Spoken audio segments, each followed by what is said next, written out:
En esta tarde, ya tarde-noche de domingo, le agradecemos a usted que nos acompañe en estas 2 horas de información, de análisis sobre lo que está en curso en nuestro país. Y lo que está en curso en nuestro país es, lamentablemente, lo que ha derivado del asesinato de Carlos Manzo en Michoacán y también la respuesta del Estado mexicano, de una manera particular del plan Michoacán por la paz y por la justicia, y le damos la bienvenida a este espacio de los periodistas a la secretaria de las Mujeres, Citlali Hernández, pues para hablar con ella, además del plan, de lo que también lamentablemente ocurrió en este contexto el martes con la presidenta de México siendo víctima de una agresión por parte de un individuo en el centro histórico de la Ciudad de México. Bienvenida, Citlali. Muchas gracias, Álvaro. Un buen gusto. Encantado de tenerla estar acá.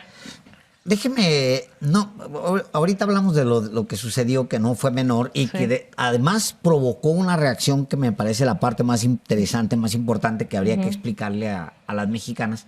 Preguntarles sobre lo de Michoacán. Ustedes recordarán, porque pues es muy público, es muy visible, la manera en que Ricardo Salinas Pliego, por ejemplo, ha agredido durante años a Citlali Hernández.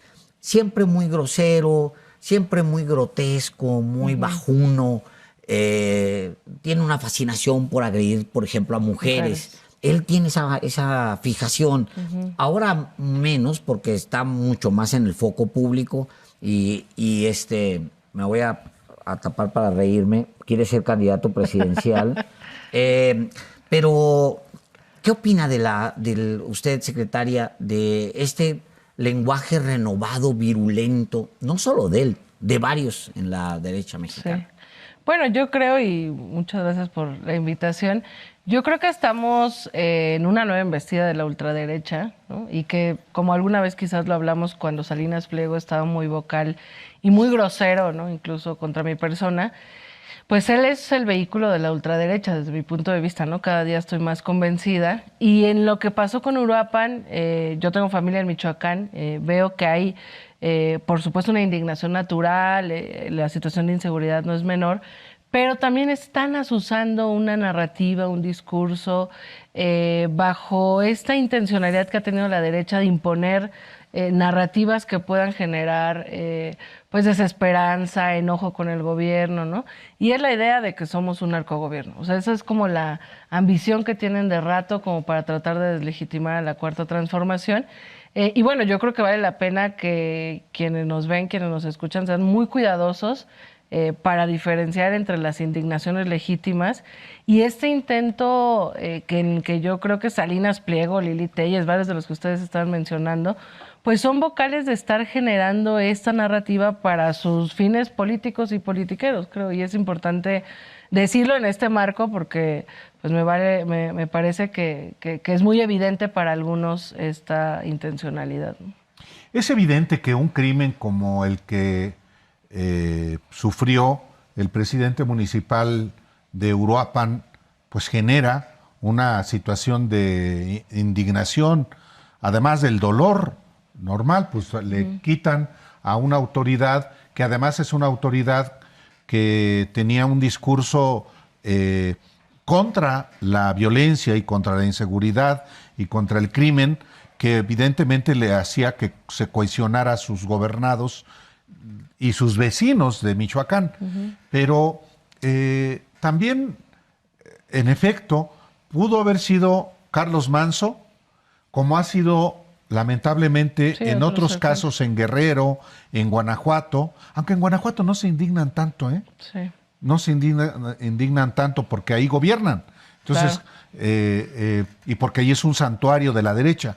Pero hay un propósito de generar una percepción de que el país está en llamas, de que el país es gobernado por el narcotráfico, como en Estados Unidos. Sí, y sin negar el lamentable asesinato, que como bien dices, lamentablemente ha habido otros presidentes municipales, el mismo Michoacán, y en otras entidades de la República, pero la manera en la que hay una cantidad, y yo creo que alguien debería de hacer el análisis, de todos los comunicadores ligados a TV Azteca, ligados a Salinas Pliego, a intereses de derecha, influencers, o sea, como que hubo una embestida en este caso, como para maximizarlo en torno a alimentar una narrativa de que somos un país gobernado por el narco, de que estamos en llamas, etcétera. Y por eso me parece también muy, en contraste, muy seria la respuesta de la presidenta, ¿no? La presidenta lleva desde toda la semana convocándonos al gabinete, planteando cómo pues darle un mensaje a Michoacán de que la federación abraza esa indignación como propia y de construir, digamos, el plan que presentamos hoy, no solo con palabras, sino con inversión, con acciones. Y bueno, eso va a ser muy interesante porque creo que también si hubiese una intencionalidad de legitimar al gobierno, pues la realidad es que hay un gobierno que con mucho compromiso, que la presidenta es muy, muy seria, yo creo que es la persona que más sentido de responsabilidad conozco, pues plantea el plan Michoacán y bueno, nos ha pedido que entremos al Estado pues ya en los próximos días a ejecutarlo. Sí hay como a partir del asesinato, como la necesidad de analizar todos, absolutamente los frentes, ser muy críticos, autocríticos y decir, bueno, aquí hemos fallado, aquí hemos... Claro. Por ejemplo, el caso de él mismo, Carlos Manzo como personaje, él reclama en su momento la candidatura, no se la dan, se va el alcalde por la reelección. Y entonces viene un reclamo y luego él mismo se postula independiente y gana con una votación amplísima, que te dice muchas cosas, que te dice, pues sí, había que tener la sensibilidad en ese momento. Sí. Recuerdo que era secretario general de Morena. Sí, Carlos Manzo fue diputado federal de Morena, fue compañero. Él quiso participar en la encuesta de Uruapan, yo estoy convencida que él la ganaba. Sin embargo, bueno, recordar que la comisión de elecciones éramos varias personas y hubo una mayoría que decidió no encuestarlo, como ese y otros, digo ahora que ya puedo hablar más libremente ya que no soy secretaria general, creo que también hay que ser autocríticos con ese y otros errores, porque claro, se combina, y lo digo en este espacio crítico y de confianza, ahora sí que donde no nos escucha mucha gente, no soy muchísima, creo que Morena tiene que ser mucho más autocrítico, el movimiento en general, porque se combina estas narrativas de que todo va mal, incluso con la narrativa de que Morena ya se echó a perder, cosa que yo no comparto. Digamos, hay errores y hay contradicciones visibles y yo creo que hay que ser muy autocríticos en el hoy, en las decisiones que se tomaron también en los últimos años. Sin embargo, bueno, me parece que querer romper la esperanza de una mayoría del pueblo que ve resultados de gobierno del presidente López Obrador, del primer año de gobierno de la presidenta, y donde, perdónenme el simplismo, pero somos más los buenos dentro del movimiento, ¿no? Entonces creo que tienes mucha razón, habrá que ser muy autocríticos, muy críticos y discutirlo en voz alta, porque al final la intencionalidad de la derecha, que no lo logró en el sexenio de López Obrador, y que estoy segura que en este sexenio tampoco, pero ha sido ganar el sentido común, ganar la narrativa. Y nosotros hemos logrado mantener una mayoría gracias a la revolución de las conciencias, que ha sido una de las características del movimiento, ¿no? Pero por eso me parece que tenemos que seguirlo discutiendo y verlo en voz alta, sobre todo este fenómeno, en lo delicado y lo lamentable que es el asesinato sin duda del presidente municipal de Uruapan, pero todo lo que giró alrededor. O sea, quizás sea el primer asesinato de un alcalde que se vuelve una nota nacional, coberturada de la manera en la que se coberturó, y con todas las narrativas que han surgido alrededor, que sí, de que casi se mató a un presidente porque él quería ser gobernador y luego presidente. O sea, sí hay como cosas extrañas alrededor que con toda la sensibilidad lo digo, pero creo que vale la pena discutirlo, ¿no? No, bueno, por supuesto, no solamente porque la viuda, ahora presidenta municipal de Uruapan, ha convocado a un voto de castigo. Claro. ¿Contra quién? Pues contra Morena. Y eventualmente, no lo sé, si ella inclusive estaría en algún momento dado dispuesta a ser candidata independiente por el movimiento del sombrero. Pero... Y perdón, llama la atención, Álvaro, que la respuesta sea política electoral, que podría tener esa intención y madurarla en meses. Pero la primera respuesta es política electoral, no una respuesta social o de exigencia al gobierno, o recién se había reunido con la presidenta, entonces creo que podría decir, le he pedido a la presidenta A, B, C y D y queremos que lo resuelva, no lo sé, ¿no? Pero sí llama la atención que la primera respuesta en este mitin en Uruapan sea política electoral contra Morena. Digo, sin negar que pudiera haber una indignación para Morena en el Estado, ¿no? Sí, obviamente, pues es que Morena gobierna Michoacán, evidentemente, y hay un clamor, inclusive manifestado la marcha del viernes en Uruapan, de la renuncia del gobernador. Ahora, por supuesto, parte de la narrativa que muy potenciada por los medios de comunicación casi de manera unánime y uniforme es que en este país, no solamente en Michoacán, gobierna el narco. Una narrativa muy parecida a la del gobierno de Estados Unidos, o por lo menos los sectores más ultras de un gobierno de por sí ultra. Claro, por eso es que yo creo que vale la pena advertirlo a la sociedad, es decir, cada vez fortalecer más nuestro análisis y nuestra crítica, porque yo sí creo, y lo digo con mucha responsabilidad, que intenta haber una embestida contra el gobierno, pero además desde que llegó López Obrador a la presidencia, porque pues somos un gobierno transformador que ha tocado intereses, bueno, nada más y nada menos, regresando a Salinas Pliego, bueno, él, como ha dicho la presidenta, no está haciendo planteamientos como un ciudadano, sino está tratando de convertir su deuda con el SAT en algo político, ¿no? Entonces, sí creo que hay varios intereses nacionales e internacionales que pudieran estar asusando este y cualquier otro conflicto o cualquier otra situación que vaya sucediendo, como en todos los sexenios ocurren acontecimientos, maxificarlo para jalar una mayoría e ir, digamos, como deslegitimando un gobierno, ¿no? Como afortunadamente son tan torpes, la derecha es tan torpe a veces, que es muy fácil cacharla, como esta marcha de la generación Z, y que quien la convoca de repente es el PRI, y gente que cero es joven, ¿no? Pero vale la pena decirlo para que nadie se deje engañar. Claro, claro. No, obviamente tú le das mucho seguimiento, hasta por alusiones personales, al caso Ricardo Salinas Pliego. ¿Sientes, Citlali, que Ricardo Salinas Pliego está como convirtiéndose en un punto de donde están convergiendo fuerzas de derecha y ultraderecha? ¿Lo sientes convirtiéndose en ese foco? Yo siento que intenta, pero no lo logra, ¿no? O sea, lleva varios años financiando los encuentros de CEPAC, de la ultraderecha aquí en México. Recién vi que convocó a un evento de jóvenes neofascistas casi, y estuvo vacío. Creo que está más lleno aquí el foro. O sea, realmente creo que lo intenta, pero no lo logra. Pero sí hay que advertirlo, porque también, pues al final es un oligarca, y así como él, seguro habrá otros intereses económicos que estén financiando.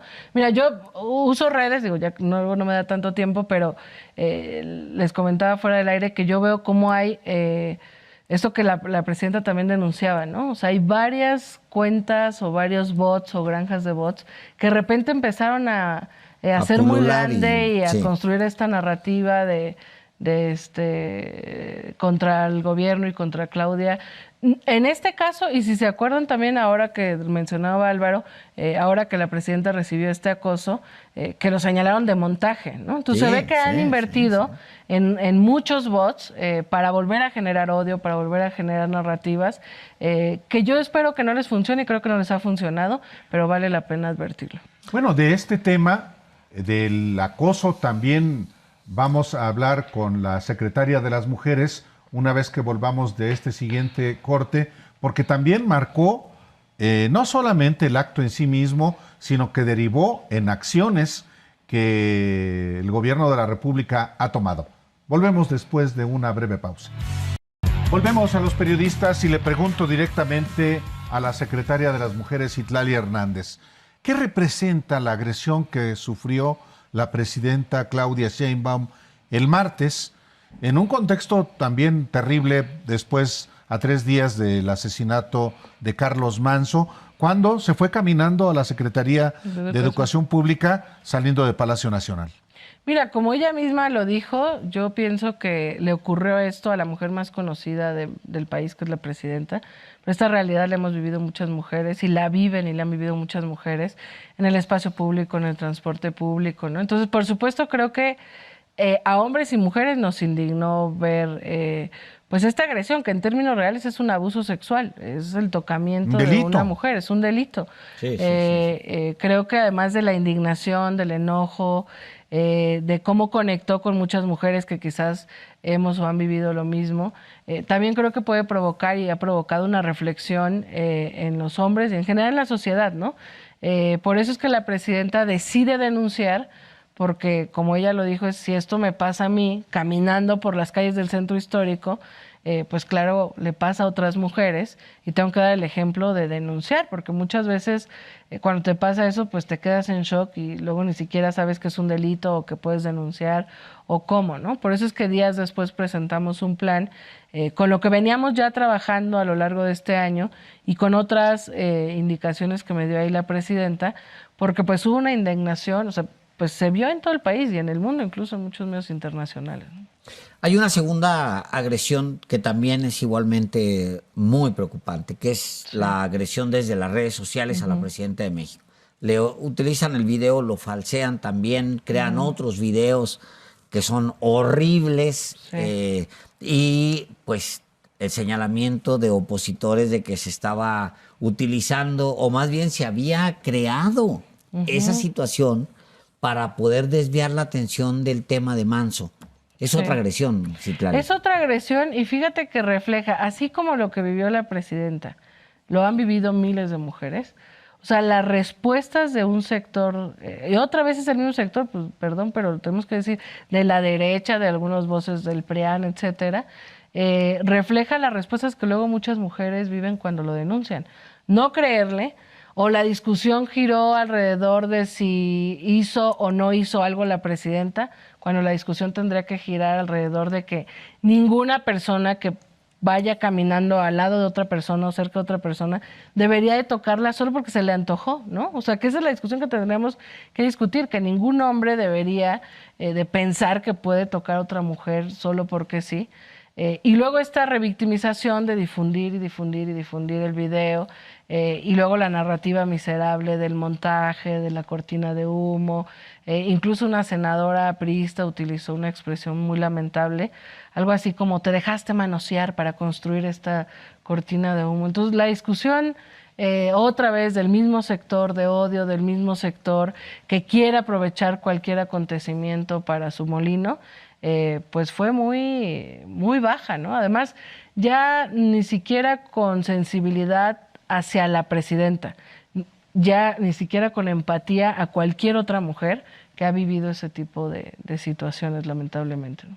Pero eso también generó finalmente una respuesta institucional por parte del gobierno de la República y de coordinación también con gobiernos estatales para generar, digamos que, una homologación de este tipo de conductas para en algunos lugares que realmente sean delitos y que se sancione. Sí, cuando la presidenta me dijo que sí quería denunciar justamente por eso, le dije que el delito era abuso sexual y que aquí en la ciudad afortunadamente existía, ¿no? Entonces me pidió que revisara en todos los códigos penales de todo el país y en efecto hay códigos penales donde no existe el tipo penal o donde no queda claro o donde las agravantes son menores. Entonces, bueno, lo que la presidenta me pidió es que hagamos un proceso para homologar que el delito de abuso sexual en todo el país sea similar, para que ninguna mujer que viva esto pues esté indefensa. Y justamente le comentaba yo a ella que el 13 de noviembre tenemos citadas a todas las presidentas de los congresos locales de todos los estados, tanto con el Senado como con la Cámara de Diputados, porque pues hay legislaciones de avanzada en algunas entidades, pero en otras pues no hay muchos derechos, digamos, locales para las mujeres. Entonces venimos trabajando para homologar y el 13 de noviembre nos vamos a reunir y justamente va a ser uno de los temas que tratamos. A ver, aprovecho para preguntarte cómo está Guanajuato, Aguascalientes, Chihuahua, Jalisco, Nuevo León. Pues fíjate que justamente son los estados donde menos leyes a favor gobierna de las la mujeres derecha. donde gobierna la derecha. Aguascalientes, Querétaro, Chihuahua. Entonces es muy difícil porque cuando hablamos de combatir las violencias, a veces hablamos de delitos locales y a veces no están tipificados esos delitos o no hay leyes que protejan a las mujeres, la ley Olimpia, bueno, que es allá casi en todo el país. Entonces hemos hecho ese trabajo con todos los congresos locales de decir, a ver, la sanción para la tipificación de la violencia vicaria, que es esta violencia que se comete, digamos, a través de los niños fundamentalmente, cuando una mujer decide separarse, etcétera. Entonces, bueno, veníamos justamente haciendo ese trabajo, porque además recordarán que las primeras reformas que la presidenta presentó fueron en materia de protección de derechos a las mujeres y de igualdad sustantiva. Entonces tiene que haber una armonización en cada congreso local.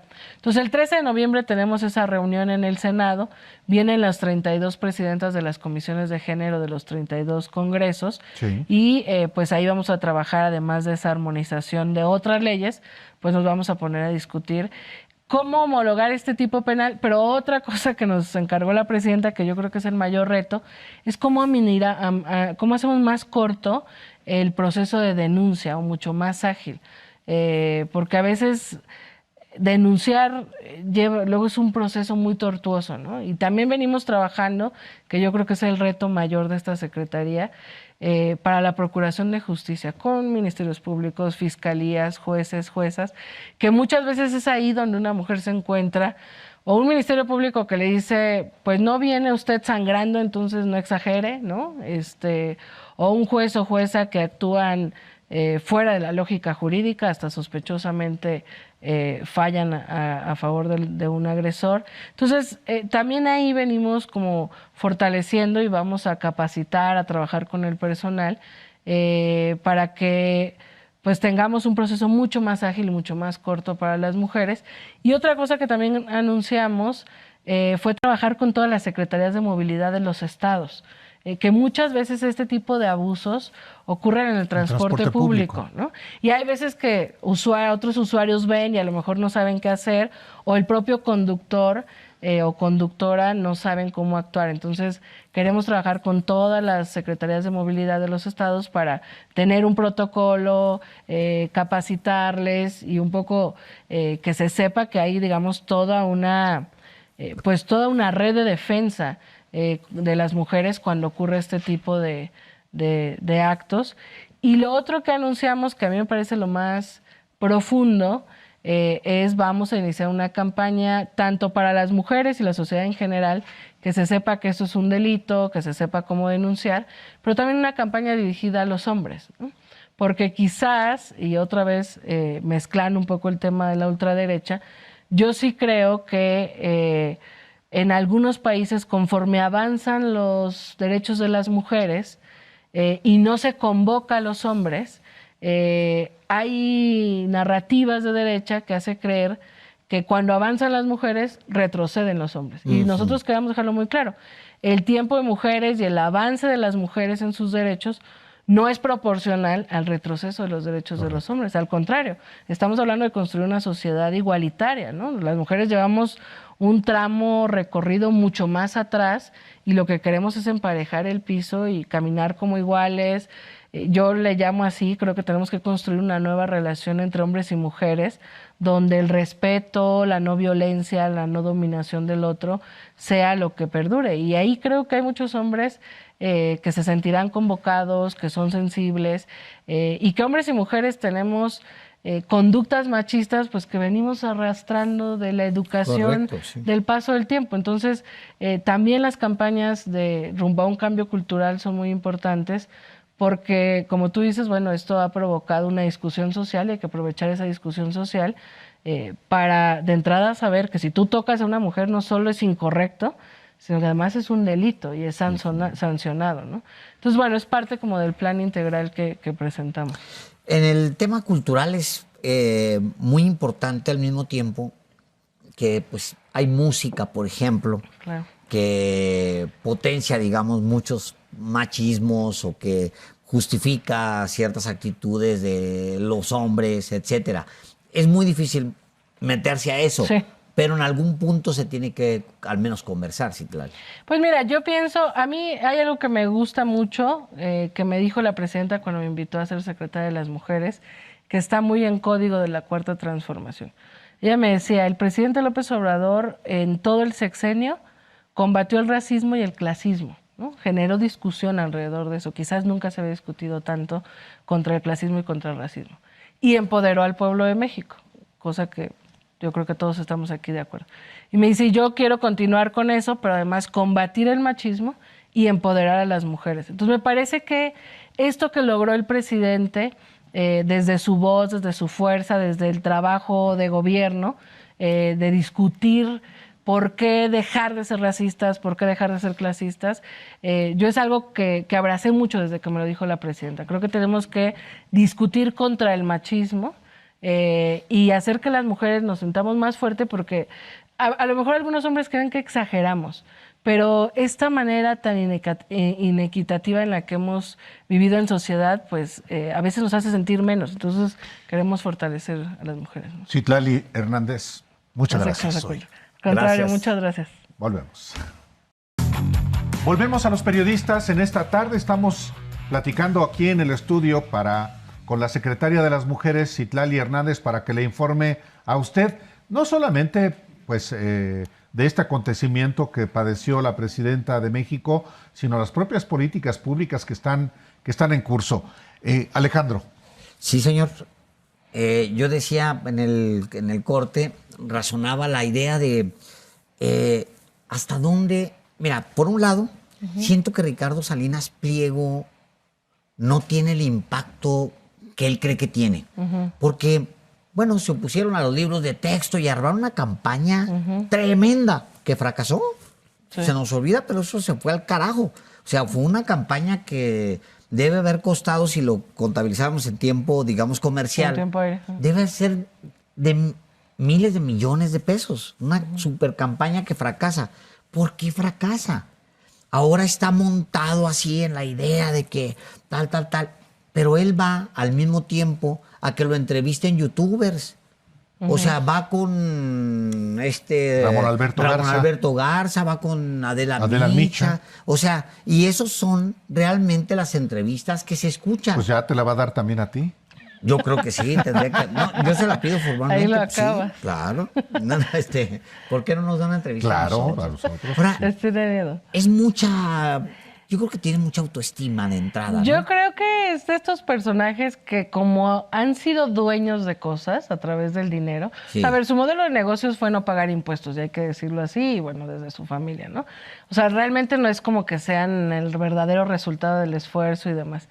Y luego creo yo que el poder que ha sentido al ser dueño de un medio de comunicación, y yo lo vi en mi caso, cuando yo presenté la queja por discriminación y luego por violencia política, que eran cosas menores, planteó la desaparición de todas las leyes de discriminación, la CONAPRED. Por eso es que yo dije, ¿este tipo qué le pasa? Y luego ves que financia estos encuentros de la ultraderecha y demás. Entonces, creo yo, bueno, no lo creo que es evidente, se está documentado por varias partes, pues que tenía control de algunos jueces y se sentía dueño, y que es como un tipo que cree que puede pagar todo con dinero, ¿no? Entonces se ve que está en orquestando o construyendo una mayoría de voces para tratar de intentar este cometido de propaganda contra el gobierno. No le salió con los libros de texto, en la pandemia, perdónenme la expresión, pero fue miserable. Creo ahora que intenta de nuevo, y yo insisto que habría que darle seguimiento de todas esas voces que salen de manera, pues pareciera muy coordinada, ¿no? Influencers, youtubers, Bueno, Lili Telles. hasta un periódico de Argentina se trajo, la Claro, derecha. Claro. Y Lili Telles se quitó la máscara, o sea, ya otra vez se ve como Fue tu empleada compañera. sí, yo creo que nos extrañamos, como empleada de Salinas Nunca Pliego, digas ¿no? eso, por favor. No, pero sí creo que que está en una nueva embestida él y otros personajes de la derecha, ¿no? Que se les ha visto juntos en cenas, en encuentros, en este intento de rearticularse de la derecha, y yo creo que él siente que tiene el dinero y quiere hacerlo, y ahora en su intención presidencial, no te rías, pues igual. Pero, a ver, sin reírse, realmente desde el gobierno sí se advierte que Ricardo Salinas Pliego quiere ser presidente de México. Pues no me atrevería a decir desde el gobierno porque no he tenido yo esta conversación creo que con nadie del gobierno. Pero bueno, desde fuera, pues él ha manifestado esa pretensión, ¿no? A mí no me parece seria porque creo que el pueblo de México tiene un proceso de revolución de conciencias muy avanzado, pero pienso que está obsesionado con eso y que está tratando de construir mayorías. Y además, como en el manualito de la derecha de siempre, ¿no? O sea, todo el sexenio del presidente López Obrador intentaron movilizar y salir a las calles. Creo que nunca han mostrado fuerza en las calles, lo han estado intentando, insisto, ahora con esta movilización de los jóvenes. O sea, creo que intentan articular una fuerza de derecha con un discurso de ultraderecha como ha quizás funcionado en otras partes del mundo, así como lo hizo el PAN con Familia, Libertad y Patria y eso. Pero yo tampoco creo que sea serio, ¿no? Pero creo que sí hay que advertirlo porque van a seguir invirtiendo millones de pesos a esta narrativa contra la 4T. Por lo pronto está convocada la marcha de la generación Z para el próximo sábado y está siendo estimulada por todas estas expresiones de la derecha en México para eventualmente convertirlas quizá en una concentración como los de la Marea Rosa y entonces dar la impresión de que efectivamente se trata de un movimiento que ya prendió y que por eso tiembla el gobierno de Claudia Sheinbaum. Sí, creo que eso pretenden. Yo no pienso que les vaya a funcionar, pero también pienso que hay una nueva generación que tiene distintas inquietudes, que tiene distintas temores, etcétera, y que por eso creo que también nuestro movimiento tiene que hablarle a esa nueva generación, ¿no? Porque quizás una generación con menos vínculo a la memoria histórica de este país, que nació a lo mejor en tiempos ya más cercanos a la 4T, ellos se ve que intentan llamar a esa generación, en otras partes, en Estados Unidos, en otras partes, esa generación, incluso ahora como secretaria de Mujeres yo estoy como muy al pendiente porque están los famosos grupos de la manósfera, ¿no? Que jalan a jóvenes en espacios digitales, a jóvenes hombres bajo una narrativa de que el 80% de las mujeres no se va a fijar en ellos y entonces construyen toda una narrativa de odios claro. y de misoginia. Entonces sí creo que pues en el mundo hay un ambiente de ultraderecha, creo que aquí lo intentan permear. No creo que, o sea, creo que la fuerza de nuestro proceso es la revolución de las conciencias, no creo que perdure, pero creo que sí hay que advertirlo y contestar a las narrativas. O sea, yo creo que es muy importante contestar a cada narrativa, aunque parezca absurdo para muchos de nosotros, ¿no? Yo leía en la semana un texto que se publica en Bloomberg que cita a Wells Fargo. Es un análisis de Wells Fargo sobre lo que va a pasar a propósito de las monedas. Lo que va a pasar electoralmente en América Latina, y lo que dice Wells Fargo es sí va a haber una cargada hacia la derecha, es muy probable. Cuenta el caso de Colombia, el caso de Chile. Incluso Chile y Brasil, incluso lo plantea. Yo creo que, bueno, todo se puede mover. Pero al mismo tiempo, en Estados Unidos, lo que impulsa este movimiento hacia América Latina se está debilitando. O sea, Donald Trump llegó a sus índice de popularidad más bajo este viernes, en histórico, incluyendo el periodo anterior. O sea, es números que no había visto él mismo.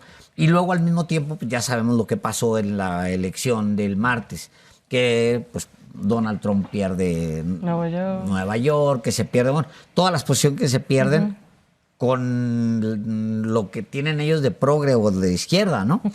Entonces, ustedes que están viendo, viene 2027, como gobierno los tienen que estar pensando, lo tienen que estar razonando, ¿no? Pues mira, yo pienso que por eso es doblemente el interés de diversas fuerzas de deslegitimar a la Cuarta Transformación. O sea, el proyecto de la transformación en México es un faro de luz para muchos países, ¿no? Y no lo digo yo, o sea, lo he escuchado de muchísimas personas en distintas partes del mundo, porque ha habido estabilidad económica, política, social, sacamos a 13 millones de personas de la pobreza. Digamos, hay un proyecto alternativo al neoliberal exitoso en un país con un territorio como el nuestro, con los vecinos que tenemos, con la población que tenemos. Frente a eso, bueno, pues siempre hay intereses que buscan que no haya un buen ejemplo en el mundo. Entonces, creo que por eso esta intencionalidad de la derecha nacional, de la derecha global y seguramente continental y global, pues hay un interés de deslegitimar el gobierno de la Cuarta Transformación. ¿Qué te diría desde el gobierno? Desde el gobierno me parece que tenemos una presidenta que trabaja de manera incansable. Yo creo que es la persona que duerme menos en este país, que está comprometida y de una manera hiperresponsable, con una metodología superordenada, etcétera. Está al pendiente de todos los asuntos de esta nación y está pues muy comprometida en dar resultados, porque al final lo que nosotros hacemos es darle continuidad a un proyecto de transformación, ¿no? Creo que entre eso, bueno, valdrá la pena que el movimiento, no el gobierno, sino el movimiento, acompañe al gobierno frente a esa investida, aprovechando que es un gobierno honesto, un gobierno que da resultados y un gobierno que le da continuidad al mejor gobierno que hemos tenido en los últimos tiempos, que es el del presidente López Obrador. Sobre todo porque pues también vienen procesos electorales y bueno, creo que el ambiente está muy movido en todos lados, ¿no? Bueno, faltan 20 meses para las elecciones intermedias. 20 meses parece que es mucho tiempo. No, es un año y medio prácticamente y todo ya tiene que ver con eso. Sí. Este propósito de generar la percepción de que hay un descontento emergente, pues es finalmente romper la esperanza de un sector. Claro. Ya si no es ganar adeptos por parte de la derecha por la vía electoral, que no gane más adeptos Morena o frenar Claro. a Morena. Y hasta desanimar a nuestros simpatizantes, Exacto. porque insisto, en todo proyecto político hay errores y hay contradicciones. También ha habido un intento de visibilizar solo a los personajes que tienen incongruencias, que cometen errores, etcétera. Y hay este intento, yo lo veo, de incluso desesperanzar a los simpatizantes de la Cuarta Transformación. Creo que afortunadamente los simpatizantes de la Cuarta Transformación son críticos, son analíticos, saben ver el concepto, el contexto, pueden criticar a algunos personajes y señalarlos cuando no estamos haciendo bien nuestro trabajo, no somos consecuentes, pero también no se dejarán engañar. Pero sí hay un intento y seguro, con fines electorales y con fines de que se detenga el proyecto de transformación en cualquier momento, ¿no? Yo creo que hay que decirlo sin alertarse de más, pero bueno, sí vale la pena mencionarlo. Vamos a ir un corte muy rápidamente y volvemos.